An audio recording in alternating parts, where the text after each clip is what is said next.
우리 교회에 전도 나갈 때 외치는 구호가 있습니다. 영혼을 품고 복음을 전하고 주님께 맡기자. 그래서 우리가 하나님께 나아가는 이 귀한 시간에 영혼을 품고 복음을 전하고 주님께 맡기는 이 시간은 아주 귀한 복의 시간으로 우리가 고백할 수가 있습니다. 왜냐하면 첫 번째 이유는 내가 영혼을 품고 복음을 전하고 주님께 맡기는 시간은 성령의 사람이라는 것을 확증하는 그런 모습이기 때문입니다.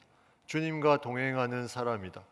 이거는 아무나 할 수가 없는 것입니다. 예수님을 만나고 그 안에 내가 그 복음을 가지고 나누어 줄 수 있다는 것은 내가 거듭났다. 새 생명을 살아가고 있다. 이것을 증거하는 그런 부분이기 때문에 그 자체가 복입니다. 두 번째는 그 모습을 하나님께서 아름답다고 하셨기 때문에 복입니다. 오늘 여기 앞에 계속 붙어 있는 현수막에 아름답도다 좋은 소식을 전하는 자들이요. 이 말씀은 로마서 말씀인데 이사야 말씀을 인용한 말씀입니다. 이사야 52장 7절 말씀에 좋은 소식을 전하며 평화를 공포하며 복된 좋은 소식을 가져오며 구원을 공포하며 시온을 향하여 이르기를 내 하나님이 통치하신다 하는 자의 산을 넘는 발이 어찌 그리 아름다운가. 성경에 아름답다는 말이 여러 번 나오지만 구약에도 나오고 똑같은 내용으로 신약에도 인용해서 나오는 구절은 본문이 유일합니다. 이 아름다운 발걸음, 이것을 하기 때문에 그 자체가 복이라고 우리는 고백할 수 있습니다. 세 번째 복은 바로 오늘 같이 나누기를 원하는 부분인데, 복을 이어주는 그런 존재로 내가 쓰임 받는다는 것입니다. 복을 이어주는 존재, 하나님은 복을 계속해서 이어주기를 원하십니다. 우리는 부름받은 자로서의 가지고 있는 복이 있는데 그 복을 자연스럽게 이어주는 그런 부분을 하나님께서 원하시는데, 그것을 내가 감당하고 있다는 그 자체가 우리에게 복이라는 것입니다.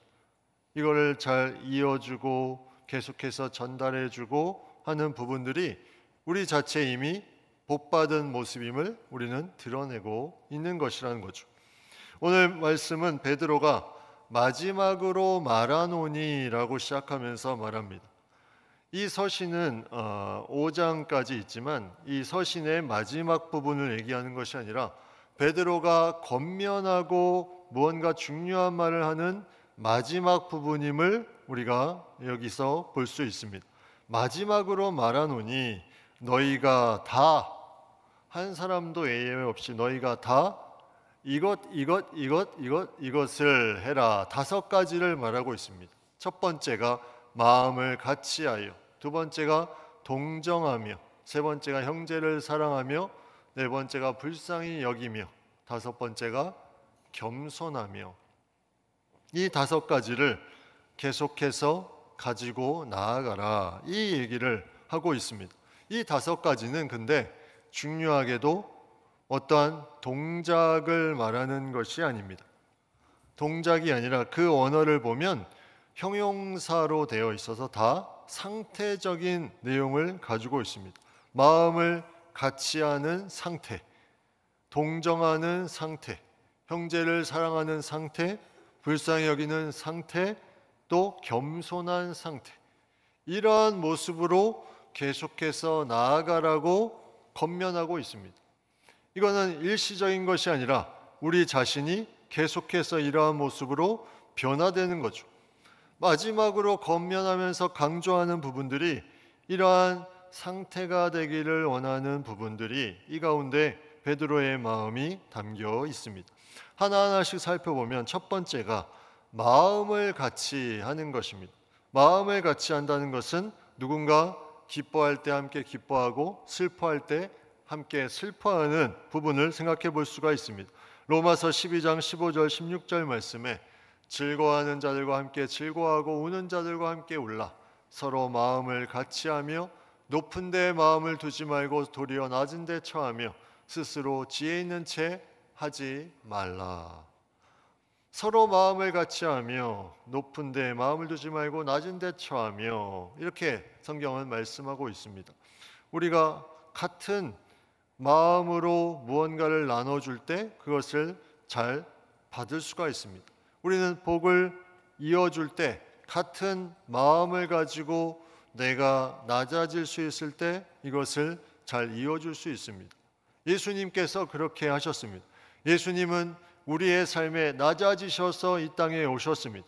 성경에 보면 많은 죄인들과 많은 소외된 자들을 찾아가는 그런 예수님의 모습을 우리는 성경 속에서 많이 보았습니다. 삭개오를 찾아가는, 그 손가락질 받는 삭개오를 찾아가는 예수님, 그리고 이스라엘 사람과 상종할 수 없는 사마리아 여인을 찾아간 예수님, 그 가운데 그들의 목마름을 함께 그들의 눈높이에서 마음을 같이 하며 나아가는 그 모습을 우리는 성경에서 보게 됩니다. 두 번째는 동정하며입니다. 동정하며, 동정한다는 것은 다른 사람이 겪는 고통을 공감하고 그들과 자신을 일치시키는 것을 말합니다. 이건 마음의 같이 하나됨으로 그 사람의 아픈 부분들을 내 마음속으로 가져오는 그런 부분들을 말합니다. 마음을 같이 한다는 것과 연결이 되는 부분입니다. 이걸 언제 제일 잘할 수 있냐면 우리가 다른 사람을 위해서 기도할 때 이것을 제일 잘할 수 있습니다. 누군가를 위해서 기도할 때 그 사람의 어려움과 아픔을 내가 가지고 함께 주님께 나아갈 수 있게 되는 것입니다. 이것이 저 사람의 아픔이 아니라 나의 아픔, 나의 문제인 것처럼 가져와서 주님 앞에 기도하는 그것이 바로 동정하는 것입니다. 세 번째가 형제를 사랑하며입니다. 이것도 마찬가지로 계속 연결이 됩니다. 마음을 같이 하는 부분과 연결이 되죠. 하나님의 눈으로 형제를 바라보며 사랑하는 그 부분이 형제를 사랑하며입니다. 근데 우리가 사랑하면 보통 많은 사랑의 종류가 있는데 육체적인 사랑인 에로스, 또 부모와 자녀 간의 그런 사랑인 스토르게, 그리고 형제 간의 우애를 나타내는 필로아, 그리고 하나님의 그런 무조건적인 사랑인 아가페, 이런 사랑들이 계속해서 우리의 삶의 사랑이라는 표현으로 같은 단어로 쓰이고 있는데, 오늘 이 본문의 형제를 사랑하면은 무조건적인 희생적인 사랑인 아가페의 사랑이 아니라 바로 형제의 사랑인 이 필리아 사랑을 헬라어로 표현하고 있습니다. 베드로가 어떻게 예수님을 그가 다시 만나서 회복했습니까? 예수님이 부활 후에 이 베드로를 만나서 3번 같은 질문을 합니다. 요한의 아들 시몬아, 내가 나를 사랑하느냐? 요한의 아들 시몬아, 내가 나를 사랑하느냐? 앞에 2번은 아가페의 사랑으로 묻습니다. 헬라 언어를 보면. 근데 3번째는 요한의 아들 시몬아, 내가 나를 사랑하느냐? 바로 이 형제의 사랑, 필리아의 사랑으로 묻습니다. 베드로에게 이 예수님의 3번째 질문은 본인의 연약함에 대한 부분들을 깨우쳐 준 것입니다. 아가페의 사랑으로는 우리가 사랑할 수 없지만 필리아의 사랑으로 사랑할 수 있는 그 마음조차도 예수님께서 받으신다. 그 부분을 베드로에게 깨우쳐 주면서 그가 진정 예수님을 사랑하지 못했던 그 부분들이 생각나면서 그가 회개하며 그는 그 이후에 제대로 예수님의 제자로서의 삶을 살아갑니다. 인간이 아가페의 사랑으로 상태를 만들 수가 없습니다. 오늘 이 본문의 5가지는 상태라고 했죠. 아가페의 사랑으로 상태를 만들 수 있다면 그것은 인간이 아니라 하나님과 가까운 존재죠.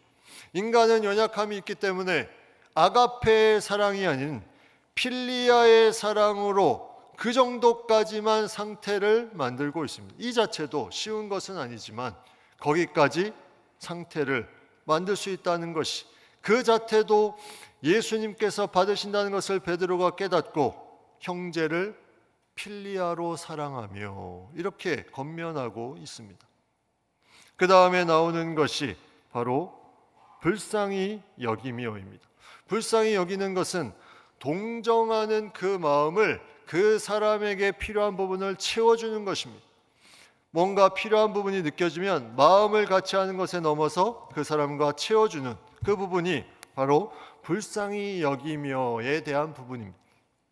그래서 누군가 아프고 힘들고 어려운 사람을 보면 그냥 지나칠 수가 없습니다. 그 마음이 일어나서 뭔가 함께해서 채워주고 싶은 그 마음, 이것이 불쌍히 여기며, 그 다음에 마지막 5번째가 겸손하며입니다. 겸손하며는 아까도 마음을 같이 할 때 눈높이를 맞춘다는 것처럼 내가 예수님의 마음을 가지고 그 사람의 눈높이에 맞춰 내려가는 부분, 이것이 겸손입니다. 이 부분은 기준이 바뀌는 것입니다. 내가 그냥 낮아진 모습을 보이는 것이 겸손이 아니라 기준이 바뀌는 것이 겸손입니다. 예수님을 기준으로 그 상태로 바뀌어지는 그 겸손. 베드로는 겸손하지 않은 인물이었습니다. 성경의 복음서에 보면 베드로는 계속해서 예수님의 말씀을 강하게 자신의 생각대로 거절하고 부인합니다. 죽음과 부활을 예수님이 말씀하셨을 때 베드로가 이 일이 결코 죽게 미치지 아니하리이다. 자신의 생각을 가지고 나아갑니다. 예수님이 발을 씻겨주셨을 때 내 발을 절대로 씻기지 못하리이다. 이러한 베드로가 예수님을 만나면서 그의 상태가 새로워집니다. 변화되기 시작합니다.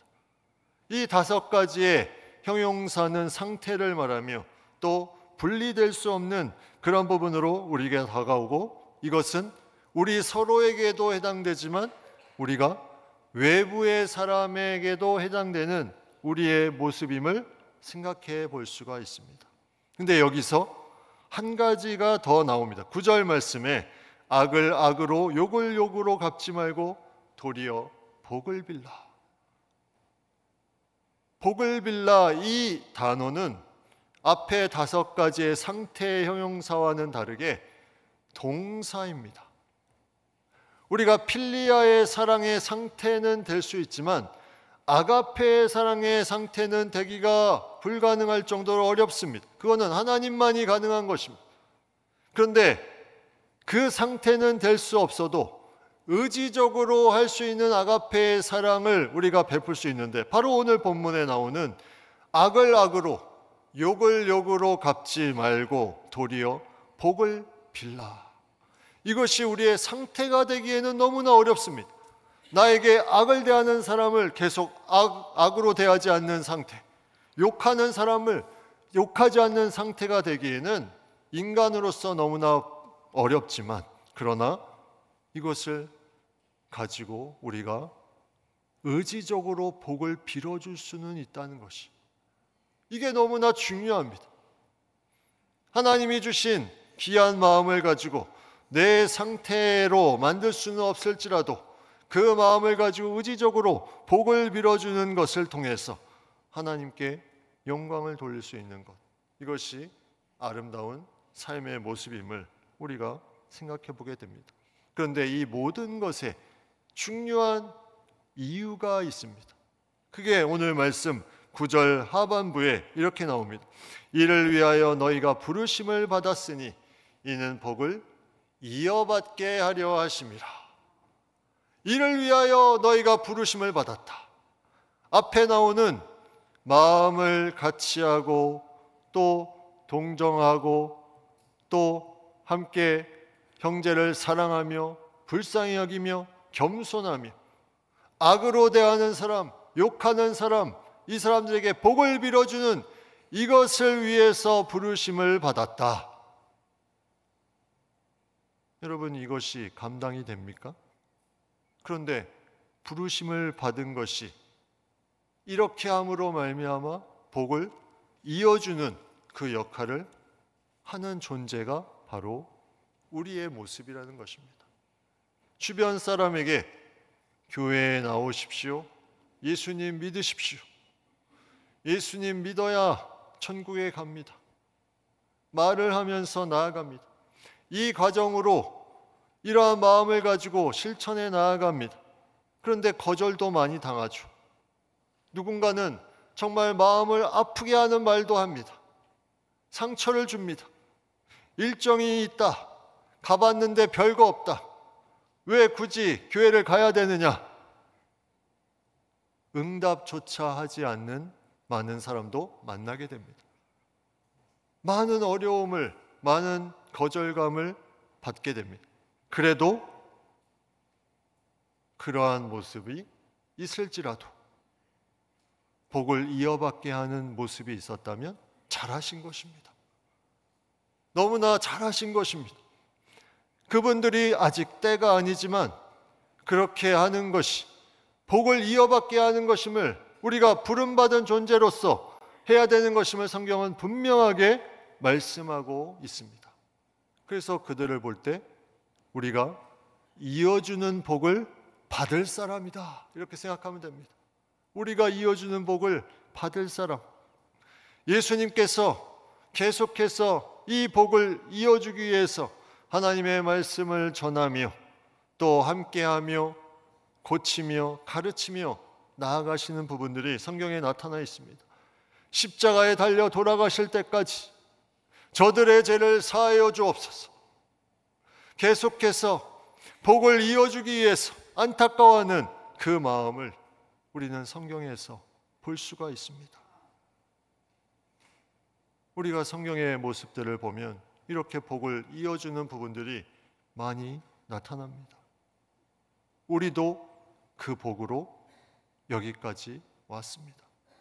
내가 알던 모르던 누군가 이 부르심을 받은 자가 복을 이어주기 위해서 무언가를 계속 했기 때문에 내가 이 자리에 있는 것입니다. 복이 없어지지 않습니다. 계속 흘러 누군가에게 임합니다.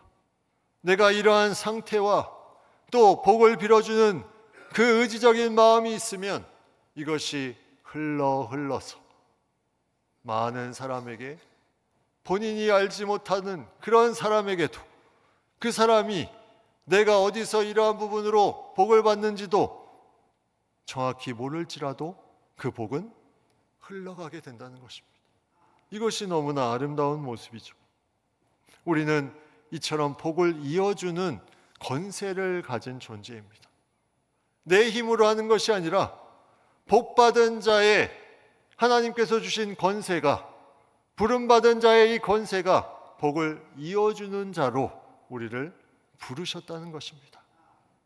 오늘 성경에는 이러한 존재를 또 이렇게 표현합니다. 10절에 보면 생명을 사랑하고 좋은 날 보기를 원하는 자는, 이렇게 표현되어 있습니다.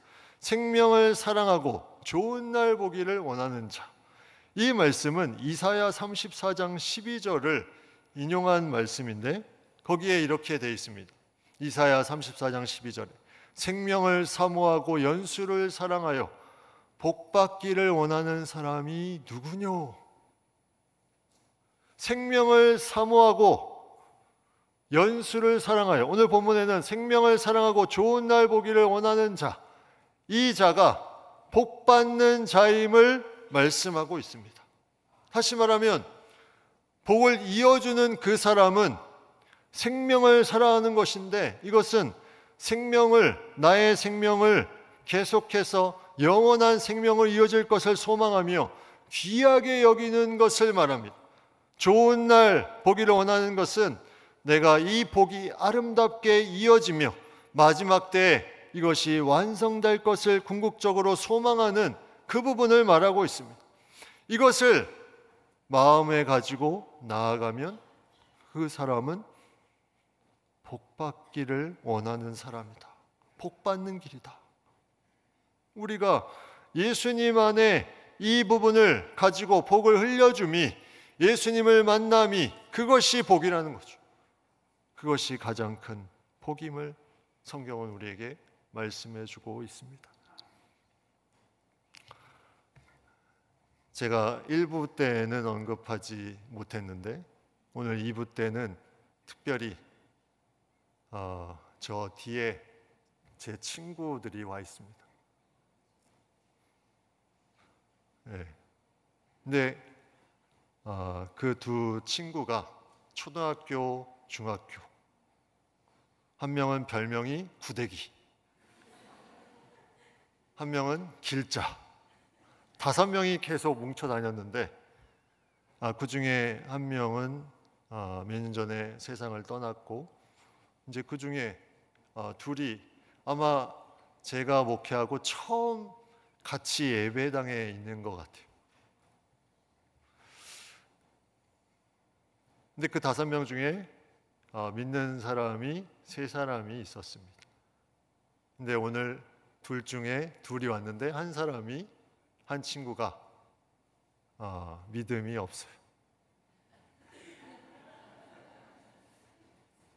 그래서 제가 1부 예배 마치고 늦게 도착한다는 소식을 듣고 이 시간에 하나님이 주시는 마음을 좀 나누려고 하는데, 사실 복을 이어주고 싶은 마음이 많이 있었어요, 저 친구에게.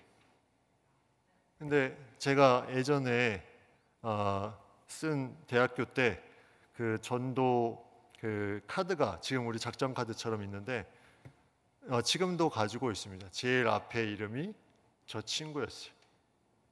구데기.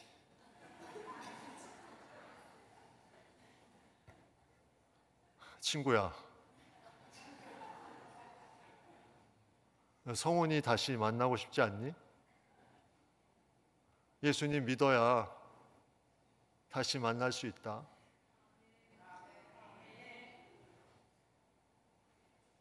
하나님이 특별히 복을 나의 연약함으로 제대로 이어주지 못했는데 주변에 또 귀한 믿음의 친구들이 있고, 이 시간에 여기까지 온 것은 너에게 분명히 하나님이 복을 이어주기 이함으로 인도하심이 거기에 있음을 분명히 믿는다.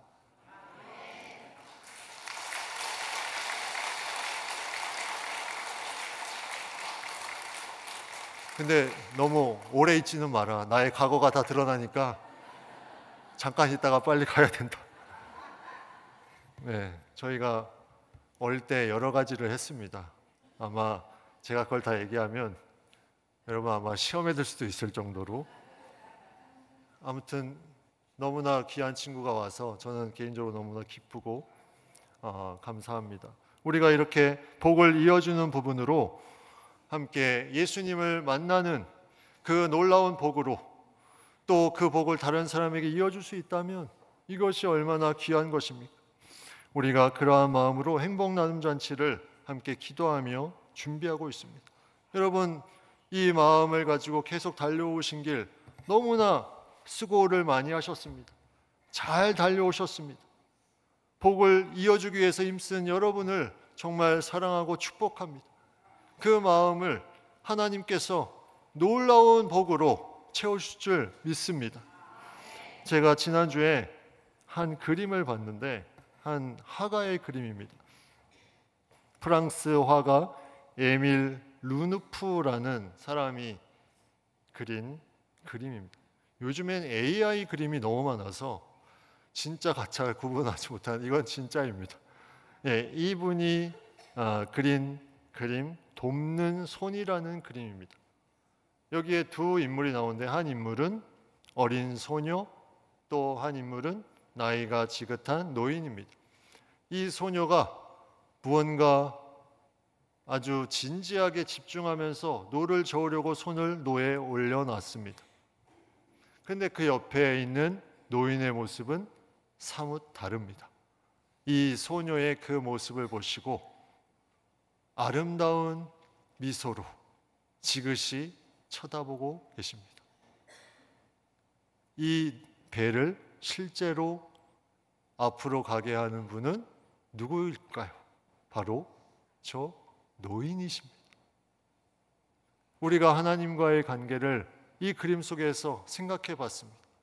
우리는 뭔가 내가 노를 젓는 것처럼 노를 가지고 잡고 있지만 그 옆에 하나님께서 그 모습을 보시고 흐뭇한 모습으로 바라보시면서 노를 직접 저어주고 계신다는 겁니다. 이 얼마나 아름다운 복입니까? 이 동행의 복, 우리가 이것을 누리며 나아가는 것, 이것을 나누어 줄 수 있는 것, 부름받은 자의 복, 이것을 계속 나누어 줄 때 우리는 그 동행하는 예수님의 사랑을 깊이 느낄 수가 있습니다. 우리가 그 믿음으로 계속해서 잘 달려갈 수 있는 우리 모두가 될 수 있기를 간절히 축복합니다.